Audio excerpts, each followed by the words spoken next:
Assalamualaikum warahmatullahi wabarakatuh.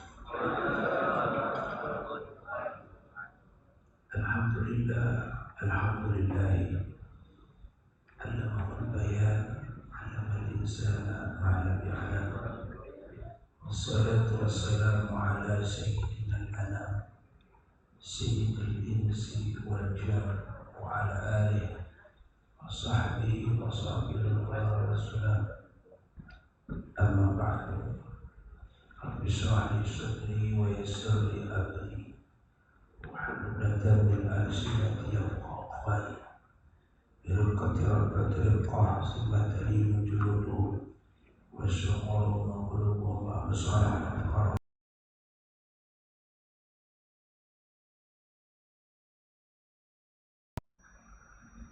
Amma ba'du. Bersyukur kepada Allah Subhanahu wa ta'ala. Kita ucapkan alhamdulillahi rabbil alamin. Wassalawat kepada baginda Nabi Muhammad sallallahu alaihi wa sahbihi wasallam. Mudah-mudahan kita semuanya insyaallah layak dan pantas untuk mendapatkan pertolongan baginda Nabi Muhammad sallallahu alaihi wasallam. Insyaallah bahasan kita pada kajian kali ini mengenai tentang mazhabul arba'ah, tentang mazhab dalam Islam.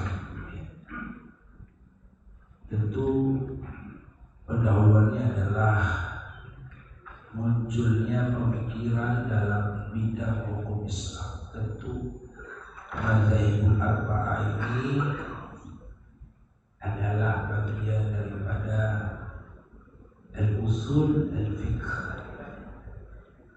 urusan mengenai tentang fikih, dan terjadi pada masa generasi kedua fase tabi'in. Ini ditandai dengan munculnya persoalan kehidupan sosial, ya, karena semakin luasnya wilayah Islam. Dan pada masa ini muncul dua aliran pemikiran dalam bidang Islam, yaitu aliran hadis dan aliran ra'yu. Ini yang menjadi pendahuluan. Secara terminologi atau secara istilah, aliran ahli hadis ini kemudian dipelopori oleh Imam Malik. Imam Malik mempelopori daripada aliran ahli hadis. Kemudian golongan yang lebih banyak menggunakan riwayat, ya, dan juga penggunaan ra'yu. Ra'yu ini yang dipelopori oleh Imam Abu Hanifah. Jadi kalau hadis, aliran hadis itu Imam Malik, tapi kalau yang mempelopori aliran ra'yu ini adalah Imam Abu Hanifah. Kemudian kita masuk pada pengertian mazhab. Jadi sebelum kita bahas 4 mazhab, pengertiannya dulu. Ya, pengertian mazhab ini secara etimologi, ya, secara bahasa adalah, yaitu merupakan ya masdar atau isim al-makan dari fi'il al-madhi, yaitu zahaba, yang berarti pergi. Jadi secara bahasa, ya, mazhab ini artinya pergi secara bahasa. Namun bisa juga diartikan sebagai ar-ra'yu atau pendapat. Jadi dia lari dari atau pergi ke arah pendapat yang lain. Nah, ini secara bahasa. Kemudian secara istilah, mazhab ini artinya adalah jalan pikiran, yang ditempuh mujtahid dalam menetapkan hukum berdasarkan Al-Quran dan Sunnah. Ini pengertiannya. Nah, Profesor Dr. Huzaimah Tahido Yanggo menyimpulkan bahwa definisi mazhab ini memiliki dua pengertian. Pertama, jalan pemikiran atau metode yang ditempuh oleh seorang imam mujtahid dalam menetapkan hukum suatu peristiwa berdasarkan Al-Quran dan Sunnah. Ini memang temanya sedikit membosankan, sedikit membuat kepala kita puyeng dikit, Pak. Ini tema berat, Pak. Ya, mengenai 4 mazhab ini. Ya. Jadi menurut Profesor Dr. Huzaimah, yang pertama adalah ya ini sebagai jalan. Ya. Mazhab ini sebagai jalan ya untuk menetapkan ya satu hukum yang kemudian tentu didasari dari Al-Quran dan Sunnah. Itu yang pertama. Yang kedua, pendapat Imam Mujtahid tentang hukum suatu peristiwa yang diambil dari Al-Quran dan Sunnah. Ya, kalau tadi adalah jalan untuk mencapai sebuah keputusan, yang kedua juga bisa dimaknai sebagai sebagai bahan ijtihad para ulama. Latar belakang timbulnya mazhab. Ya, apa latar belakang? Kenapa ada mazhab? Ini dia. Dulu belum ada mazhab-mazhab. Kapan? Yang pertama, karena adanya usaha pembukuan pendapat-pendapat para imam. Yang kedua, adanya pengikut-pengikut yang menyebarluaskan atau mempertahankan dan membela pendapat mereka. Jadi dalam satu masjid terdapat 5 pengurus atau 10 pengurus. Ya, katakan seperti itu. Dari 5 pengurus, ada 1 pengurus yang modelnya dia punya pendapat itu betul-betul tidak bisa ditolerir. Dia pertahankan pendapatnya. Oh, yang satu subuh harus pakai kunut. Waduh, ini berat ini. Yang satu lagi subuh nggak mesti pakai kunut. Waduh. Akhirnya terjadilah perpecahan. Yang nggak bolehin pakai kunut, akhirnya dia bangun musolah di sebelah masjid. Ini yang repot. Nah, untuk memperdamaikan ini, ya satu kasus seperti ini, maka ini hanya bisa diselesaikan dengan metode permazhaban. Jadi hanya mazhab lah, metode mazhab lah yang bisa menyelesaikan itu. Nah, kemudian timbullah mazhab-mazhab. Begitu, Pak, kurang lebih. Ya. Kemudian yang ketiga adalah adanya kecenderungan ulama untuk menyarankan penggunaan mazhab ini oleh para hakim dan umat secara umum. Ya. Dari golongan Sunni, nah ini kita bicara Sunni. Ya. Golongan Sunni terdapat beberapa mazhab yang eksis seperti mazhab Hanafi. Jadi mazhab Hanafi masih disebutkan golongan Sunni, ya, jangan salah. Mazhab Maliki masih termasuk golongan Sunni. Mazhab Syafi'i golongan Sunni. Mazhab Hambali Sunni. Ya, jadi Syafi'i, Maliki, Hanafi, Hambali itu adalah mazhab yang dipakai oleh orang-orang Sunni. Nah, kita ini termasuk orang-orang Sunni karena menggunakan mazhab 4 tadi, namanya mazahibul arba'ah. Kemudian dari golongan Syiah itu terdapat mazhab Zaidiyah dan mazhab Imamiyah. Inilah yang mereka dipakai oleh kebanyakan orang di negara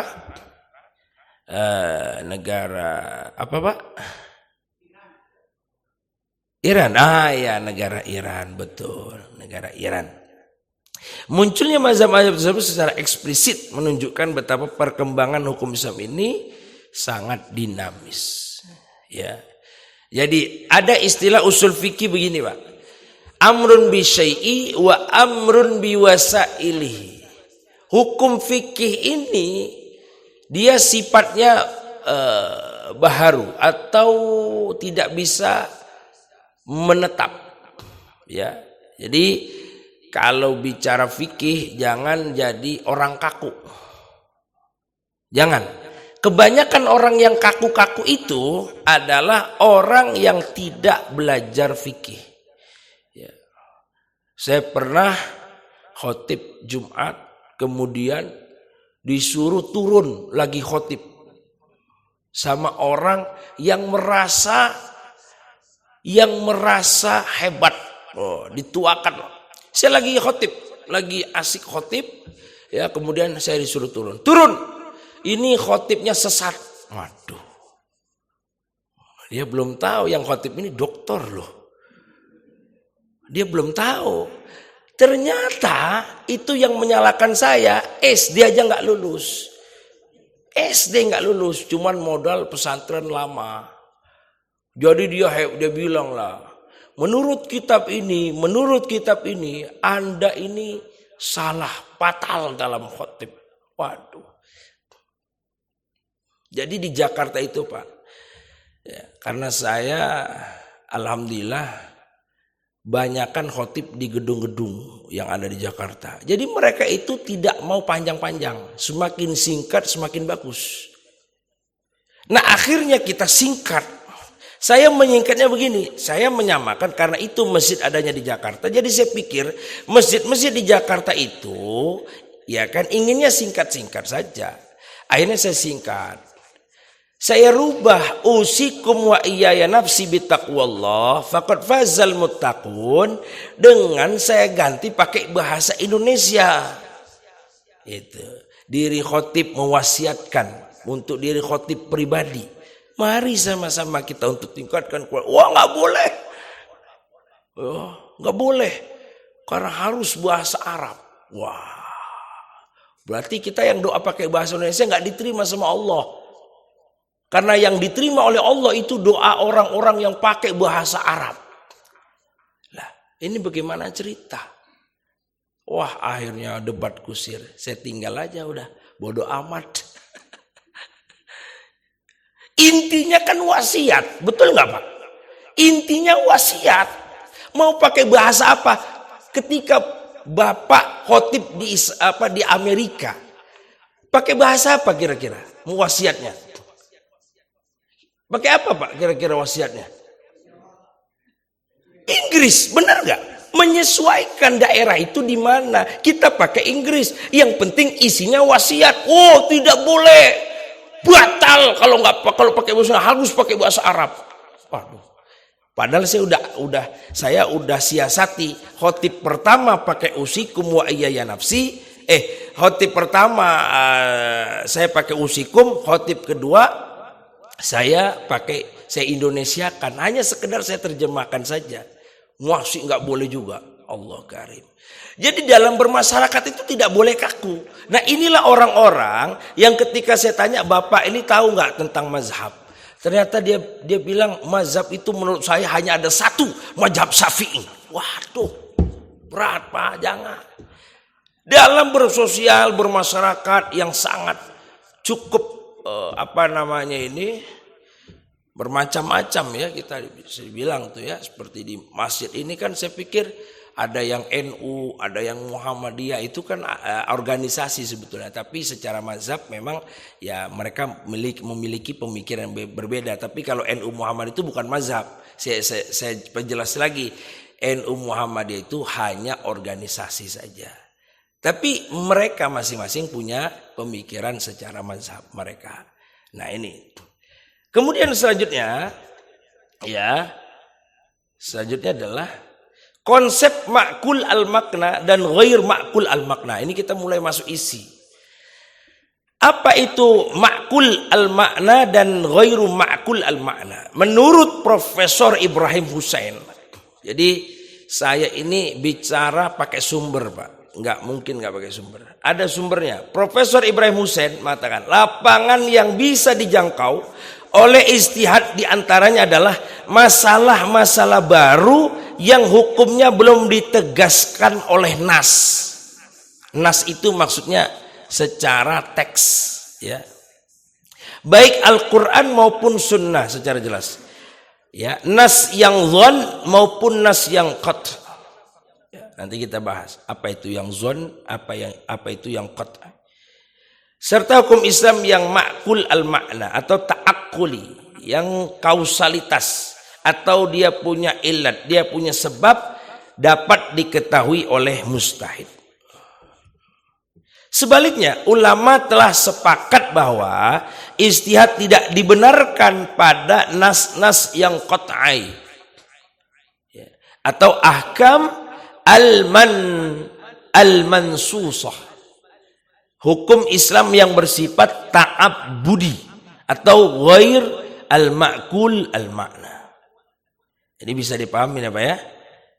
Jadi yang qat'i itu tidak bisa, tapi kalau yang zan masih bisa. Ya, itu dia. Ikhtilaf atau perbedaan pendapat dalam fikih secara etimologi namanya ikhtilaf. Ya, perbedaan pendapat. Lawan sepakat, perbedaan pendapat atau pandangan berbeda, berlainan dan tidak sama. Sekarang begini, Pak. Kita ambil contoh.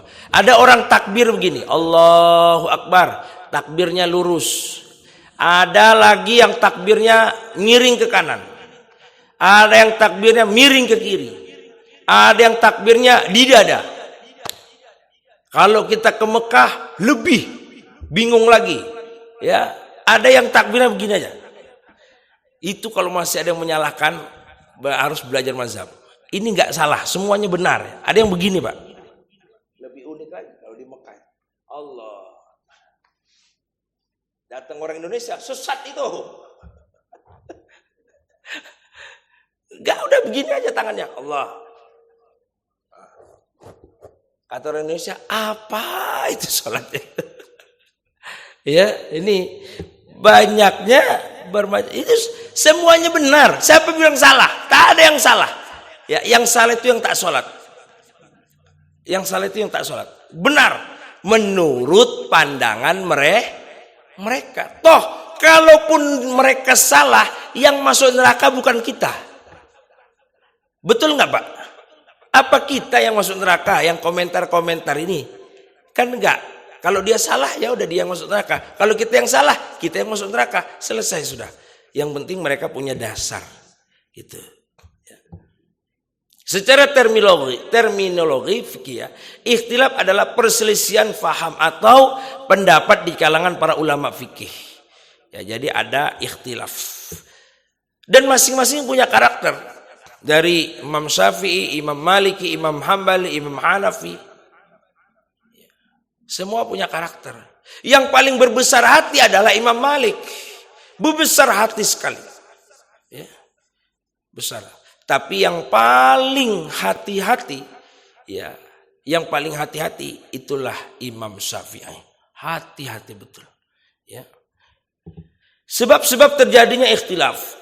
Perbedaan pemahaman terhadap Al-Quran, ya, mereka masing-masing punya pemahaman. Kemudian sebab khusus mengenai sunnah Rasulullah. Ya. Kemudian yang ketiga, pendapat mengenai qawaid usuliyah dan qawaid fiqhiyah. Ya, fikih itu tidak bisa dan karena dia terus berubah, ya, dia berubah sesuai dengan zamannya. Perbedaan penggunaan dalil di luar Al-Quran. Kemudian perbedaan dalam mentarjih dalil yang berlawanan. Tarjih ini istilah yang biasa digunakan oleh kalangan Muhammadiyah. Kebetulan saya S2-nya di Muhammadiyah. S3-nya di Muhammadiyah. S1-nya di Aswaja. Ya, jadi tahu betul. Tapi kalau orang-orang yang berorganisasikan NU namanya bukan tarjih. Jadi kalau di Muhammadiyah ada majelis tarjih. Ya. Jadi kalau saya di pengurus Muhammadiyah PW Banten masuk di divisi majelis tarjih wa tabligh. Kalau di PWNU Banten saya masuk di divisi lembaga dakwah. Jadi dua-duanya saya masuk. Kok bisa Ustadz? Oh bisa. Kita netral di mana aja bisa karena kita jadikan itu bukan sebagai alat untuk berbeda. Betul nggak Pak? Bukan. Ya. Nah kalau di NU sendiri dia menggunakan istilah bahsul masail. Namanya bahsul masail dan semua intinya sama. Ya. Kemudian juga perbedaan tentang qiyas, perbedaan dalam bacaan atau qiraat Quran. Nah, ini sebab istilah. Perbedaan pemahaman terhadap Al-Quran yaitu mengandung makna ganda. Ya.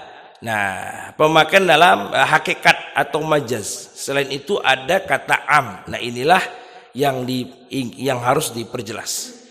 Sebab khusus mengenai sunnah Rasul adalah perbedaan penerimaan hadis. Ya, ada yang terima, ada tidak. Nah, ini juga bisa menyebabkan adanya mazhab. Mengenai perbedaan mengenai qawaid usuliyah dan qawaid fikih, karena ada pengecualian di kaidah itu. Ya, jadi tidak semuanya berhak. Ya, seperti ayyama ma'dudat faman kana minkum maridan aw ala safar. Ada pengecualian. Ya, kalau kita maknai ya, sesuai dengan konteks ya, maka orang yang berjalan itu ya kalau kita maknai secara bahasa safar, orang yang berjalan dari Masjid Al-Ikhlas sampai ke sampai ke mana ya kira-kira, pokoknya jalan aja sampai ke depan kafe, jalan. Nah itu wajib boleh batal puasa.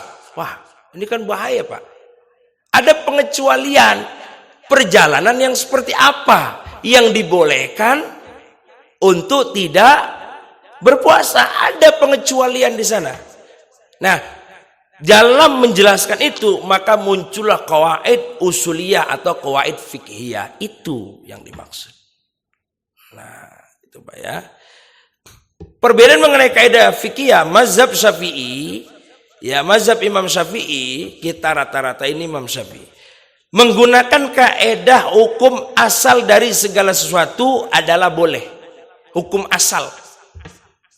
Segala sesuatu itu boleh sehingga terdapat dalil yang mengharamkannya itu. Jadi mengikut hukum asal. Mazhab Hanafi, kalau mazhab Hanafi menggunakan kaidah hukum asal dari segala sesuatu adalah haram. Kalau tadi hukum asal boleh Imam Syafi'i, kalau mazhab Hanafi hukum asal segala sesuatu adalah haram. Sehingga ada dalil yang menunjukkan kebolehannya. Nah, perbedaan penggunaan dalil di luar Al-Quran. Nah, kita kalau bicara dalil di luar Quran ini ada yang disebut dengan istihsan. Ya, mencari yang terbaik. Kemudian maslahah mursalah. Ya, yang maslahat. Kemudian istislah, ya, yang maslahat juga sama. Urf apa? Nah, ini ada penjelasannya mengenai tentang urf. Ya. Apa itu istilah urf? Ya, urf itu adalah, nah ini ada urf ditinjau berdasarkan objeknya. Ada urf am, ada urf khas. Ya, ini dia. Nah, ini. Ada syarat-syaratnya. Ini panjang. Itu dia tidak bertentangan dengan ajaran Al-Quran dan Sunnah. Ya, menjadi kebiasaan mayoritas penduduk negeri itu namanya urf. Ya. Apa mayoritasnya? Kebiasaannya seperti apa? Nah, inilah yang disebut dengan urf. Ya. Kemudian banyak sekali. Ada lagi yang disebut dengan maslahah mursalah. Imam Malik mengatakan ya banyak menggunakan maslahah mursalah. Jadi Imam Malik itu, mazhab Imam Malik menggunakan sangat banyak menggunakan metode maslahah mursalah, yaitu bahwa Allah mengutus Rasulnya untuk kemaslahatan manusia, sebagai firman Allah SWT Al-Anbiya ayat 107. Masalah maslahah menurut Imam Ahmad adalah suatu jalan menetapkan hukum yang tidak ada nas dan ijma'. Sementara Imam Syafi'i menolak maslahah muslah untuk dijadikan sumber hukum. Jadi inilah perbedaan-perbedaan yang ada. Kemudian selanjutnya adalah perbedaan dalam mentarjih dalil-dalil yang berlawanan. Abdul Wahab Khalaf menjelaskan bahwa para ulama berbeda pendapat adanya perlawanan dua dalil. Ya, sebagian pendapat adalah tidak terjadi perlawanan di antara dalil-dalil syarak kecuali secara zahir akibat dan proses pemahaman yang dilakukan oleh mustahid.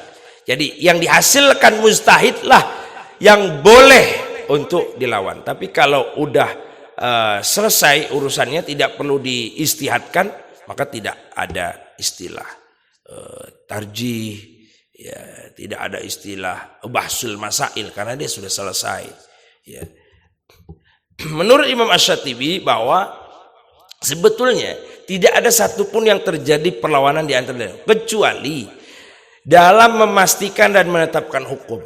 Kapan lebaran? Lebaran ini tanggal 20 apa tanggal 21? Nah itu dia. Kumpullah semua ormas-ormas di Menteri Agama, semua kumpul.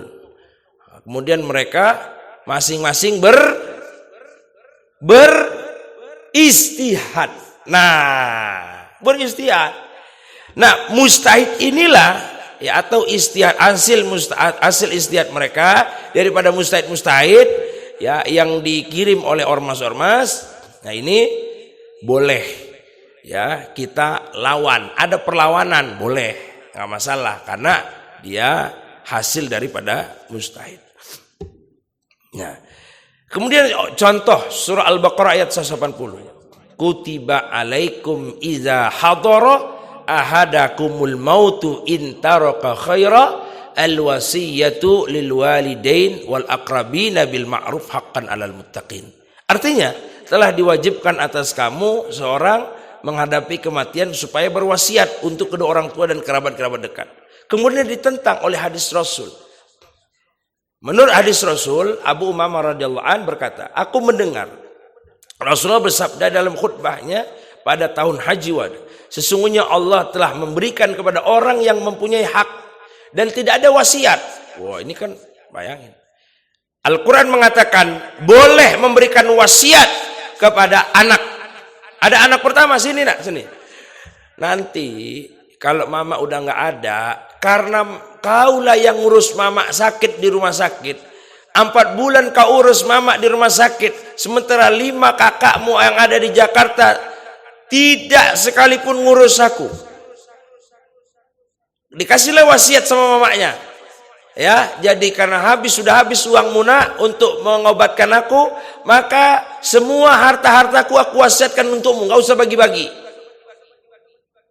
Saya mau tanya Pak, menurut hadis boleh nggak Pak? Nah, ini berarti belum fokus ini. Menurut hadis boleh nggak Pak seperti itu? Menurut hadis tidak boleh, karena hadisnya tidak ada wasiat bagi ahli waris. Tapi dalam Al-Quran boleh nggak Pak? Boleh nggak dalam Al-Quran? Boleh. Nah, sekarang bagaimana penyelesaiannya? Al-Quran boleh, hadis nggak boleh. Maka kita pakai metode Imam Malik. Jangan pakai Imam Syafi'i. Imam Syafi'i nggak bisa pakai masalah mursalah. Yang bisa pakai masalah mursalah adalah metode Imam Malik. Pakailah maslahat. Mana yang lebih maslahat? Kira-kira. Kalau aku wasiatkan ini ke anakku tadi, bisa bahaya nggak kira-kira kalau aku mati? Paham nggak maksudnya? Bisa bahaya nggak? Takutnya aku kasih dia semua tulisan di atas kertas, bawa semua hartaku untuk anakku yang pertama karena anakku lah yang ngurus aku di rumah sakit selama 4 bulan. Sementara kakak-kakaknya tidak aku izinkan untuk mendapatkan. Tiba-tiba mati mama tadi, das. Apa kata kakaknya? Ayo kita bunuh aja dia. Wah, ngeri nggak Pak? Pakailah metode Imam Malik. Ada yang namanya masa Musa tadi. Nah, begitu kurang lebih. Ya, mana yang lebih maslahat? Atau kita pakai metode istihsan, atau pakai uruf, boleh. Dan lain-lain. Golongan Hanafiyah, bagaimana cara golongan Imam Hanafi dalam menyelesaikan persoalan tersebut dengan tarjih? Bagaimana caranya? Menurut Imam Hanafi, yang rojih atau yang kuat adalah Al-Quran. Sedangkan yang marjuh, yang lemah adalah hadis. Ya, jumhur ulama menempuh jalan kompromi apabila mungkin dikompromikan dengan demikian. Tidak ada kesan melemahkan salah satu dari dua dalil yang dianggap bertentangan itu. Ya, ini menurut. Kemudian perbedaan tentang qiyas. Nah, sekarang kita lihat di sini. Nah, ini ada istilah apa nih Pak? Kelihatan nggak itu Pak dari sana Pak? Nggak kelihatan ya? Kelihatan nggak Pak? Kelihatan nggak itu Pak? Kira-kira Pak? Ya. Nah, ada istilah mana tadi? Sampai kias, perbedaan kias. Perbedaan kias itu apa Pak? Kira-kira? Ah, ini dia. Masalah kias merupakan perbedaan yang sangat luas. Jadi yang qat'i itu ada di sini. Yang qat'i itu ada zon. Nah ini dia. Hukum syar'i, ada hukum syar'i, ada hukum kuf. Waduh, ini ngeri. Yang pertama adalah dalil syar'i itu satu dalil qat'i. Apa itu dalil qat'i? Dalil qat'i itu apa Pak itu Pak? Ada ya? Jelas ya Pak ya? Al-Quran, As-Sunnah, Ijma' dan Qiyas. Itu qat'i. Kemudian dalil zonni itu syar'u man qablana, kemudian mazhab atau fatwa-fatwa, kemudian istihsan, masalih, mursalah. Nah, itu tadi zonni ya. Zonni inilah yang bisa diperdebatkan. Syar'uman qablana ini apa Pak maksudnya? Syar'uman qablana ini begini Pak. Istilah syar'uman qablana adalah syariat-syariat atau hukum-hukum yang terjadi di zaman nabi-nabi terdahulu sebelum Nabi Muhammad sallallahu alaihi wasallam. Misalnya sunat. Sunat itu adanya di mana Pak? Di zaman Nabi Muhammad atau Nabi Isa atau Nabi Musa atau Nabi yang mana kira-kira sunat itu? Khitan itu adanya di zaman Nabi Ibrahim alaihis salam. Nah, hukum khitan di zaman Nabi Ibrahim namanya syar'uman qablana. Itu Pak ya. Nah, kurang lebih seperti itu. Kemudian yang bukan dalil syar'i adalah filsafat Yunani, filsafat Persia, filsafat Hindu dan lain. Contohnya apa? Karl Marx, Aristoteles, Plato, Stoikisme. Nah, itu filsafat Yunani itu. Yang di kampus-kampus juga perlu kita pelajari juga tuh. Cuman agak-agak sedikit bahaya juga. Ya. Jadi ada di beberapa kampus Islam itu yang memang mereka mengajarkan agama Islam dengan metode filsafat Yunani. Ini yang repot ya. Nah, kurang lebih seperti itu. Kita kembali lagi pada perbedaan kias. Nah, contoh Syekh Waliullah Ad-Dahlawi berikan ada jenazah yang lewat. Nah, ini contoh ya. Syekh Waliullah Ad-Dahlawi berdiri ketika ada jenazah yang lewat. Sebagian pendapat mengatakan bahwa berdiri itu merupakan penghormatan kepada malaikat sehingga meliputi semua mayat, baik mukmin maupun kafir. Akan tetapi sebagian yang lain berpendapat bahwa berdiri itu karena kesusahan yang menimpa mayat yang juga meliputi semua mayat. Waduh. Perbedaannya, nah ini tadi contoh itu perbedaan. Kemudian selanjutnya adalah tidak disangsikan lagi bahwa Rasul mewariskan berbagai macam dalam bacaan dalam Al-Quran. Jadi macam-macam bacaan Al-Quran itu banyak sekali. Ya. Contoh dalam surah Al-Maidah, hai orang-orang yang beriman, apabila kamu hendak mendirikan sholat, maka basuhlah tanganmu hingga siku, sapulah, dan ini semuanya masih perlu dijelaskan dalam nas. Dalam ayat itu terdapat kata wa arjulakum. Dan sebagian baca wa arjulikum. Yang pertama tadi menimbulkan hukum kaki wajib dibasuh dalam wudhu. Sedang yang berpegang bacaan yang kedua adalah maka kaki cukup disapu saja. Bapak pilih yang mana? Pilih yang mana, Pak? Cukup dibasuh, cukup disapu saja atau harus dibasuh? Harus dibasuh. Waduh, bayangin tuh. Tapi ada nggak kira-kira menurut Bapak yang hanya disapu saja? Ada nggak? Ada. Ya kan? Oh, bayangin tuh, Pak. Hanya cukup dibasuh saja. Nah inilah. Jadi kalau Bapak menemukan hal-hal yang seperti ini, jangan heran, Pak. Jangan heran. Dan jangan menyalahkan. Karena masing-masing mereka cukup punya data, ya. Hikmah dari ini ikhtilaf atau perbedaan dalam kehidupan masyarakat. Apa hikmahnya? Terbangunnya sifat toleran, lebih bijak. Kemudian akan mendapat keuntungan ilmu pengetahuan secara sadar dan meyakinkan akan ajarannya. Khilafiyah dalam hukum Islam adalah merupakan hasanah. Yang penting begini, Pak. Yang tidak bisa kita tolerir sekarang ini di Indonesia itu Syiah, ya, itu nggak bisa, tidak bisa ditolerir di Indonesia, ya. Apapun ceritanya, Syiah tidak boleh. Sebagian juga lebih ekstrim, ada juga yang suka mengkafir-kafirkan. Saya nggak tahu juga itu apa alirannya. Mungkin Bapak lebih tahu. Ada yang mengkafir-kafirkan itu. Dan mereka sekarang di Indonesia lagi rame. Bapak nggak bisa masuk ke circle mereka. Dan mereka hanya punya guru khusus. Kayak saya ini nggak bisa. Kayak saya ini kemungkinan besar di blacklist. Saya pernah ngisi kajian di beberapa masjid. Kemudian langsung setelah itu saya dinyatakan untuk tidak dilanjut karena berbeda aliran dengan mereka. Waduh, ngeri nggak? Ngeri sedap. Ya, dan itu saya rasakan di beberapa masjid yang sudah lama saya khotib Jumat setiap tahun tiba-tiba dihapus karena ternyata DKM-nya sudah beda aliran. Nauzubillahi min zalik. Ini saja sudah salah. Tidak boleh mengkotak-kotakkan Islam seperti itu. Itu aja salah. Ustadz yang ini haram. Jadi saya ini dibilang Ustadz kafir atau Ustadz haram. Yang ada di dalam neraka. Ngeri ya. Ya itu dia.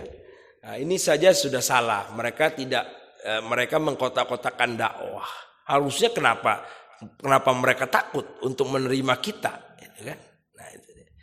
Kemudian juga akan memberikan manfaat jika didasari. Niatnya jujur, menyadari akan tanggung jawab bersama, digunakan untuk mengasah otak dan cakrawala. Inilah gunanya ikhtilaf. Ini tujuan banyak ya kita. Ini ada, mudah-mudahan bisa kelihatan nih Pak. Ini ada hadis mutawatir, ada hadis ahad. Oh ini masalah hadis. Kemudian ini ada istilah, ini ada kelihatan nggak ya Pak ya, kecil-kecil soal itu. Gimana membesarkannya ini ya? Aduh, gimana ya? Jadi susunan madrasah fikih 4 mazhab itu Madinah, yang berasal dari Madinah itu ada Zaid bin Sabit, ada Ibnu Umar. Ibnu Umar kemudian ke bawah lagi ada Nafi, ada Salim. Itu tahun 117 Hijriah dan Salim tahun 106 Hijriah, berarti Salim dulu baru Nafi. Ya. Jadi itu dia. Kemudian dari Salim ada Az-Zuhri. Ya, di bawahnya setelah itu masa Az-Zuhri. Setelah masa Az-Zuhri kemudian masa Imam Malik. Nah, setelah Imam Malik baru kemudian Imam Asy-Syafi'i. Setelah itu di bawahnya ada Imam Ahmad. Nah, itu berasal dari Madinah. Kemudian yang dari Mekah itu ada Ibnu Abbas. Ya, ini yang boleh. Ini saya sampaikan yang boleh kita ambil pendapatnya. Di luar dari ini kalau bisa jangan, ya. Ibnu Abbas boleh ambil pendapatnya. Kemudian Amru bin Dinar boleh karena ada, ini jelas 106 Hijriah. Kemudian Sufyan bin Uyainah di tahun 198 Hijriah. Ya, Sufyan bin Uyainah ini juga masih ada kaitannya dengan Asy-Syafi'i dan Imam Ahmad. Kemudian setelah itu ada namanya Bi Muhammad bin Al-Hasan. Nah, sementara dari Irak, siapa dari Irak? Yang dari Irak adalah Ibnu Mas'ud, kemudian Alqamah, nah, itu dari Irak. Kemudian Ibrahim dari Irak, kemudian Hamad, kemudian Imam Abu Hanifah. Imam Abu Hanifah berasal dari Irak, kemudian Imam Malik berasal dari Madinah, Asy-Syafi'i dari Madinah, Imam Ahmad dari Madinah. Nah, ya. Nah, gitu Pak, kurang lebih. Kemudian selanjutnya ada sejarah perkembangan usul fikih. Sejarahnya adalah Al-Quran, Sunnah, Rasul dan sahabat. Kemudian ijma' dan qiyas, yaitu tabi'in. Kemudian masa mazhab sahabat, tabi'in. Ada Hanafi, Maliki, Syafi'i, Hambali. Jadi berbagai macam alur. Nah, masa sebelum Imam Syafi'i yaitu Imam Hanafi dan Imam Malik. Masa Imam Syafi'i itu ilmu usul fikih. Kemudian masa setelah Imam Syafi'i namanya Imam Abu Hanifah. Masa ini disebut sebagai masa penyempurnaan usul fikih dan diakhiri dengan penutupan pintu istihad. Wallahu a'lam bishawab. Kurang lebih itu yang bisa saya sampaikan. Barangkali ada pertanyaan mengenai tentang mazhabul arba'ah. Silakan. Ada pertanyaan, Pak? Assalamualaikum warahmatullahi wabarakatuh. Waalaikumsalam. Pak Ustadz, supaya jamaah ini nggak bingung, mulai timbulnya mazhab itu dari mana ya? Karena zaman Rasulullah masih ada, yang punya sahabat, 4 sahabat itu yang akrab kan? Nah, apakah mazhab ini turunan dari mereka berempat ini? Mohon penjelasan Pak Ustadz. Masih. Assalamualaikum warahmatullahi wabarakatuh. Waalaikumsalam. Nah, ini dia. Nah, ini dari sini kita bisa lihat sejarah perkembangan usul fikih. Terima kasih Pak Haji pertanyaannya ya. Nah, dari sini ini sudah ada skema ya, ada skema atau bagan. Ya. Jadi di zaman Rasulullah atau di zaman sahabat, Pak Haji, itu hanya ada pada waktu itu Al-Qur'an dan Sunnah. Ya. Di zaman Rasulullah dan sahabat. Kemudian di ijma' dan qiyas, mulai ada ijma' qiyas itu di zaman siapa Pak? Tabi'in. Mulai ada ijma' qiyas di zamannya tabi'in. Nah, tabi'in ini siapa Pak? Tabi'in ini di zaman para sahabat, ya jelas. Ya, jadi di sahabat Nabi itu ada ijma' dan qiyas antara Ali, antara Umar, ya, antara Utsman, antara Ali, itu ada ijma' dan qiyas. Ya. Kemudian setelah masa mazhab sahabat.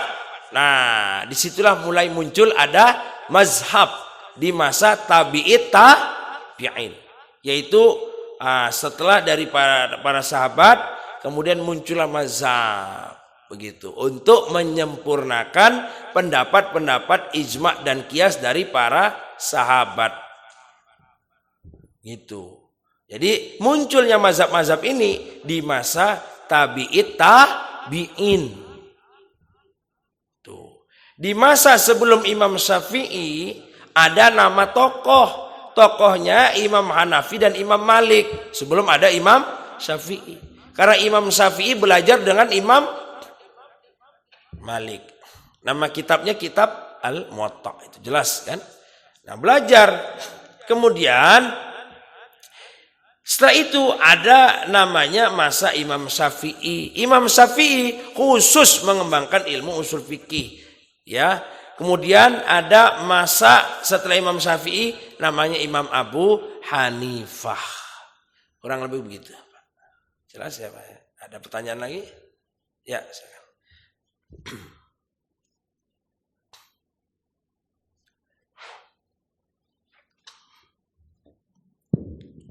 Terima kasih Ustaz. Assalamualaikum warahmatullahi wabarakatuh. Waalaikumsalam warahmatullahi wabarakatuh. Ini ada 2 pertanyaan. Baik. Yang pertama, sejak kapan ada penyebutan nama Sunni, mazhab Sunni ataupun mazhab Syiah gitu? Nah, kenapa ada penyebutan seperti itu? Kalau yang mazhab kan jelas ini mengembangkan ilmunya, tapi penggolongannya itu siapa yang pertama menggolongkan dan apa dasarnya gitu. Terus yang kedua, misalnya ini masing-masing mazhab ada yang ringan gitu ya. Ya. Nah, misalnya kalau di luar negeri ada yang wudu diusap aja sepatunya atau pakai sepatu sholat gitu ya. Nah, misalnya ada yang orang awam belajar, oh ada macam-macam mazhab nih, boleh dong saya ikutin. Nah, dia mengikuti yang ringan-ringan aja, itu bagaimana hukumnya itu Ustaz? Ya, terima kasih. Assalamualaikum warahmatullahi wabarakatuh. Waalaikumsalam warahmatullahi wabarakatuh. Baik. Penyebutan istilah Sunni ini ya itu berasal dari mulai munculnya identitas kelompok pada abad ketiga. Pada abad ketiga itu hingga sampai ke-4 Hijriyah. Itu tahun kurang lebih tahun 800-an sehingga 900-an Masehi. Itu mulai ada penyebutan Sunni dan Syiah. Ya. Khususnya setelah meletusnya konflik politik dan teologis. Ya. Isinya berkembang sebagai penanda mayoritas umat muslim yang berpegang pada sunnah Nabi dan jamaah sahabat. Seringkali untuk membedakan diri dari Syiah dan kelompok rasionalis atau Mu'tazilah. Berarti ini di zaman abad ketiga atau 4 Hijriyah. Nah, akar masalahnya ini Pak, akar masalah ya. Kita bicara akar masalah kenapa munculnya Sunni itu. Pada tahun 632 Masehi. Pada tahun 630 Masehi, ini mulanya pasca wafatnya Nabi Muhammad sallallahu alaihi wasallam. Kemudian suksesi kepemimpinan kelompok yang kemudian disebut Sunni mendukung pemilihan Abu Bakar melalui konsensus dan musyawarah. Disitulah muncul. Jadi yang memilih Abu Bakar namanya kelompok Sunni. Itu Pak akar masalahnya. Makanya ada istilah Sunni.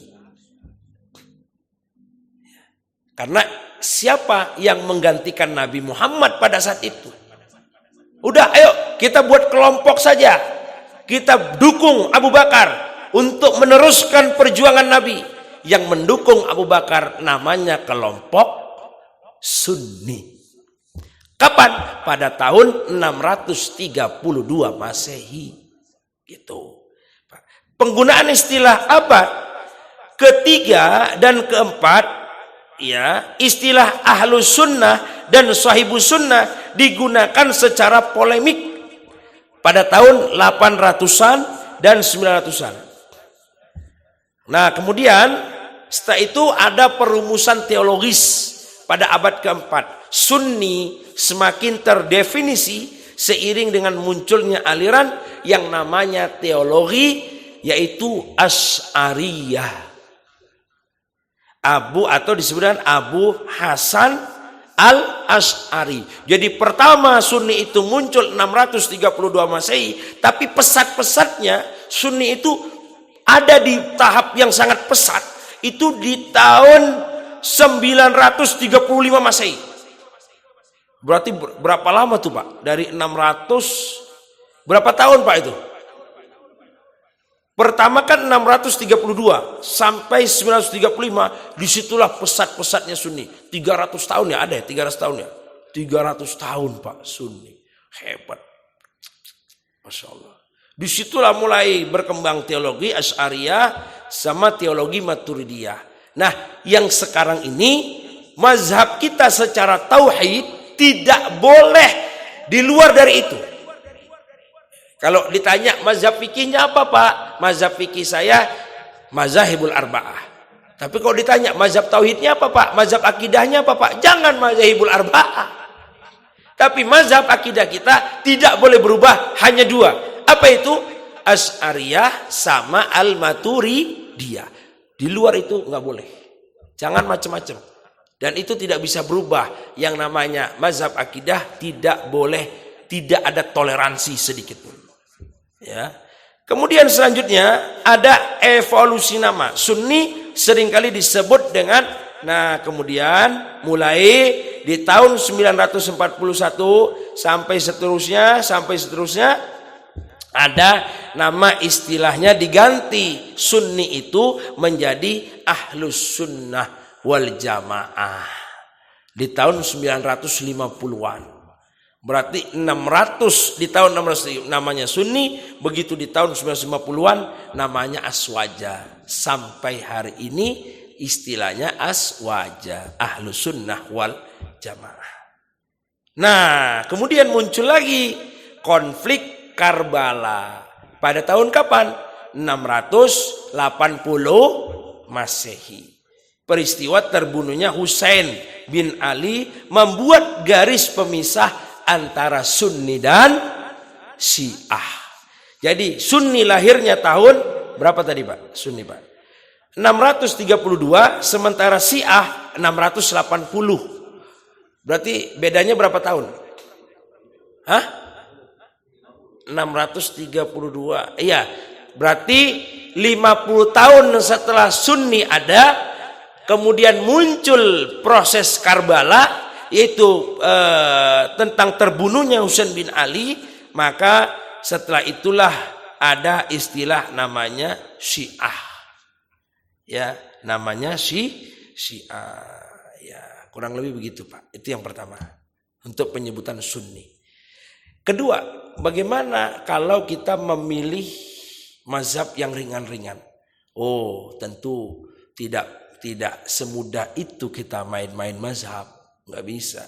Boleh kita taklid. Namanya pindah mazhab itu namanya taklid. Boleh. Tapi yang tidak boleh adalah taklidul a'ma atau taklid buta. Ya. Mencari yang mudah. Contoh. Ya. Ini dia. Di Indonesia Pak. Di Indonesia menikah itu boleh nggak pakai tanpa wali? Di Indonesia boleh nggak Pak? Nikah tanpa wali boleh? Nggak boleh kan? Tapi di Turki, di benua Eropa, itu pakai mazhabnya bukan mazhab Syafi'i. Di benua Eropa, Turki, Uzbekistan, Kazakhstan, macam-macam lah itu. Pokoknya di dunia Eropa itu, rata-rata mereka menggunakan mazhab Imam Hanafi.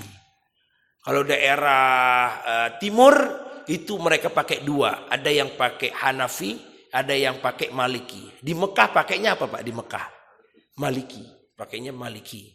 Nah, kalau di daerah Eropa itu yang saya pelajari, ternyata nikah itu nggak perlu wali.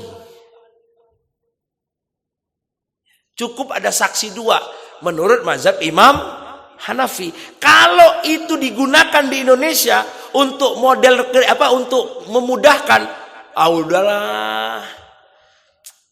Saya misalnya kayak saya nih kan, saya kan tahu kan hukumnya. Boleh nih, saya ketemu perempuan, ayo nikah yuk. Pak Ustadz, saya nggak mau nikah sama Pak Ustadz. Pak Ustadz udah punya istri. Tenang, saya kan tahu mazhabnya apa. Kita nikahnya nggak usah pakai mazhab Syafi'i. Oh bisa begitu Ustadz? Bisa dong, kan saya ustadznya. Jadi gimana Ustadz? Kita pakai mazhab Hanafi aja. Emang gimana Ustadz?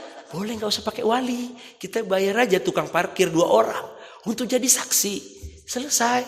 Umar, apa nggak mantep itu? Bisa istriku 5 Pak, sampai sekarang. Karena Pak, itulah kalau kita salah menggunakan mazhab. Yang sembarangan. Tapi kalau udah mentok-mentok, ya pepet-pepet itu kan. Nggak boleh juga, maksudnya jangan. Nggak bisa. Kecuali kita adanya di Arab. Ya, Bapak pakai Syafi'i. Repot. Kenapa repot? Apalagi yang nenek-nenek yang sedikit-sedikit keluar itunya pipisnya. Terus kata bapak, nggak boleh bu, ibu harus wudhu. Waduh, wudhunya jauh Pak, wudhunya. Betul nggak Pak? Jauh wudhunya, kasihan nenek-nenek itu. Jalannya lagi bolak. Akhirnya Pak tertinggal sama barisan jamaah. Repot, nyasar jadinya. Udah, nggak usah pakai mazhab Syafi'i. Ya, bersentuhan. Kita kan apalagi namanya di sana Pak, bersentuhan itu udah wajar. Makanya doakan nanti sih kalau jadi menteri agama itu biar saya atur itu. Ya kan?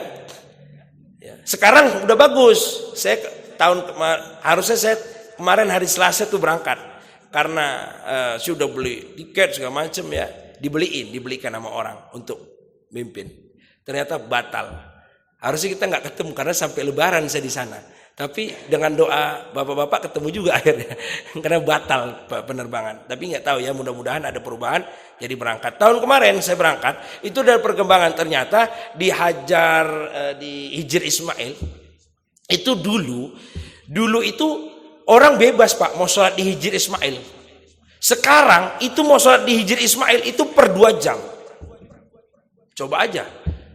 Nggak bisa sembarangan kita untuk sholat di Hijr Ismail. Tapi di dalamnya itu ya Pak, di dalamnya itu nggak bisa sembarangan per 2 jam. Nah sekarang yang saya nanti mau atur tuh setelah saya jadi Menteri Agama nanti itu saya akan buat waktu untuk mencium Hajar Aswad. Karena apa? Karena disitulah kesempatan orang untuk mesum. Kenapa? Saya lihat langsung Pak, orang itu semua berebut, mau perempuan, mau laki-laki. Akhirnya sama laki-laki yang orang-orang yang nggak benar itu dipegang-pegang perempuan itu. Ya Allah, ngeri nggak Pak? Ngeri, luar biasa itu. Saya sampai 13 kali itu untuk mencium Hajar Aswad itu. Sekali gagal, tapi saya selalu lihat peristiwa-peristiwa. Kok dikasih lihat begini ya, dikasih lihat begini gitu. Itu mungkin untuk disampaikan supaya ada perbaikan. Kita mudah-mudahan kalau saya itu nanti ada waktu 1 jam untuk laki-laki, oke. Nanti 1 jam lagi untuk perempuan, silahkan. Supaya jangan ada seperti itu, menumpuk orang laki-laki perempuan. Nah ini kan bahaya. Nah di sana tidak bisa kita menggunakan mazhab Syafi'i, karena mazhab Syafi'i itu sekalipun bersentuhan sama istri, jangankan sama orang, istri aja batal. Tapi kalau menurut Imam Malik bersentuhan dengan istri dalam keadaan wudhu tidak batal. Tidak batal. Kenapa? Karena alasan Imam Malik punya alasan. Karena pada waktu itu Rasulullah pada saat sholat tahajud, sholat malam, ya kan, namanya rumahnya kecil, ya Rasul ketika sujud mencium kakinya Aisyah. Rasul batal nggak? Wudhu nggak? Rasul nggak wudhu. Rasul melanjutkan sholatnya. Berarti kan nggak batal wudhunya. Nah, sementara Imam Syafi'i batal karena hati-hati tadi. Takutnya bapak nafsu lagi kan? Atau ada lagi yang kan? Tapi kita ambillah jalan pintas bahwa sekalipun bersentuhan sedikit saja ambil wudhu. Tapi memang tidak.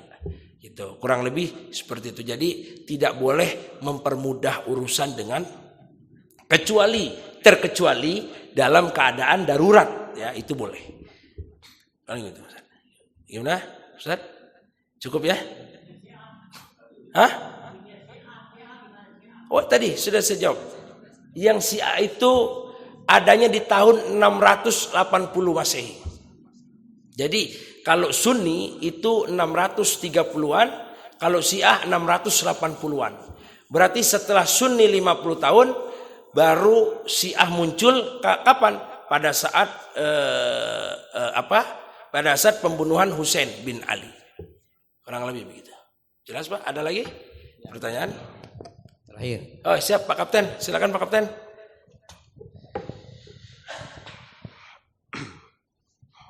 Assalamualaikum warahmatullahi wabarakatuh. Waalaikumsalam. Mengenai wasiat tadi Ustadz, Iya. apakah wasiat ini berlaku wasiatnya atau hadisnya? Kalau sebelum meninggal, wasiat ini mengatakan bahwa laki dan perempuan akan dibagi dengan rata. Iya. Ini yang berlaku yang mana? Apakah wasiat atau dalil? Terima kasih. Iya. Pak Kapten, jadi gini. Terima kasih pertanyaannya. Yang pertama adalah hukum ahli waris itu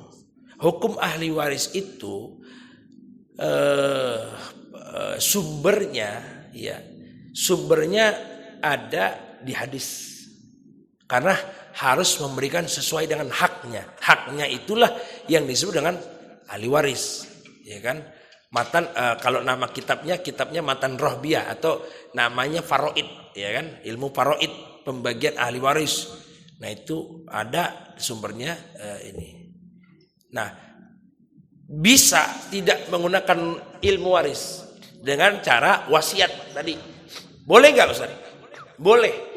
Dengan menggunakan wasiat. Ya, sebelum meninggal udah dibagi. Kamu yang sana, kamu yang sini, kamu yang sini. Sepakat semua tanda tangan. Boleh dengan catatan sepakat semuanya. Jadi boleh kita bicara itu sebelum kita meninggal. Kira-kira kita udah sakit-sakit, udah tua-tua, kumpulin semua anak. Ada 5 anaknya. Kamu yang pertama, misal contoh, yang laki-laki, karena kamu punya istri, kamu punya anak, kamu dapat tanah yang pinggir jalan. Karena kamu ingin biar kamu dapat usaha. Yang perempuan nanti dapatnya di agak dalam. Kenapa? Karena kamu nggak butuh usaha. Nanti suami kamu yang berusaha. Nah, ini kan clear bahwa ini sudah diselesaikan sebelum meninggal. Berarti kan sudah tidak ada pembagian. Selesai. Tidak ada waris, benar nggak Pak? Ada waris nggak di sana? Nggak ada, karena sudah menggunakan wasiat. Boleh, asal semuanya sepakat, Pak Kapten. Kalau tidak sepakat, wah. Dan itu saran saya untuk wasiat ini harus diselesaikan semasa orang tua hidup, dan itu semuanya kalau bisa biar mereka nggak ribut, ya mereka balik nama masing-masing nama mereka. Biar mereka nggak ribut. Nah, takutnya biasanya udah pun dikasih wasiat, tiba-tiba meninggal orang tuanya, ribut juga kadang-kadang. Nah, itu menjaga-jaga. Ini kasusnya lain, Ustaz. Siap. Jadi rumah ini dijual, kemudian dibagi rata. Wasiatnya begitu. Apakah itu berlaku wasiat itu atau dalilnya? Oh iya, kalau memang ada wasiat seperti itu, ya sangat berlaku. Karena kan ada dalilnya. Ada dalil. Ya, itu berlaku. Berlaku sekali. Ya, maka sesuai dengan wasiatnya bagilah rata. Tidak ada ahli waris di sana. Tidak ada waris, bagi rata. Bagus, boleh. Berlaku. Ya. Berlaku seperti itu. Ya. Tergantung saudara-saudara. Jadi gini, udah meninggal, kumpulkan saudara, ada 5 Pak Kapten. Ini pesan mama, yang anak pertama ngomong. Anak pertama nih. Ini pesan orang tua, dibagi rata. Gitu kan? Terus ada satu yang nggak terima. Oh, nggak bisa gitu, pakainya ahli waris saja. Berarti kan ada perlawanan, ada pertentangan. Kalau kira-kira tidak maslahat ke depannya, maka ambil jalur ahli waris. Memang sebetulnya ini Ada perlawanan nggak? bukan perlawanan. Baik. Akhirnya dinotariskan dan dilegalkan. Akhirnya ya, makanya saya tanya apakah itu berlaku dalilnya atau Berlaku. Ada dalil, dalil. Mengenai tentang wasiat ada dalil. Tadi jelas ya, tadi saya udah kasih tahu dalilnya. Untuk wasiat boleh berlaku. Dan wasiat itu tidak berlaku apabila ada ketidakmaslahatan. Kalau tidak maslahat, maka kita ambil jalur ini jelas. Tapi ya kita cari aman aja lah, cari aman untuk melanjutkan. Baik, ada lagi? Masya Allah. Cukup ya? Kita cukupkan sampai sini kajiannya. Mudah-mudahan insya Allah bermanfaat mengenai tentang permazhaban ini. Ya Pak ya. Ya. Makasih banyak. Saya minta maaf sekali lagi. Kita doa kafaratul majlis. Subhanakallahumma bihamdika.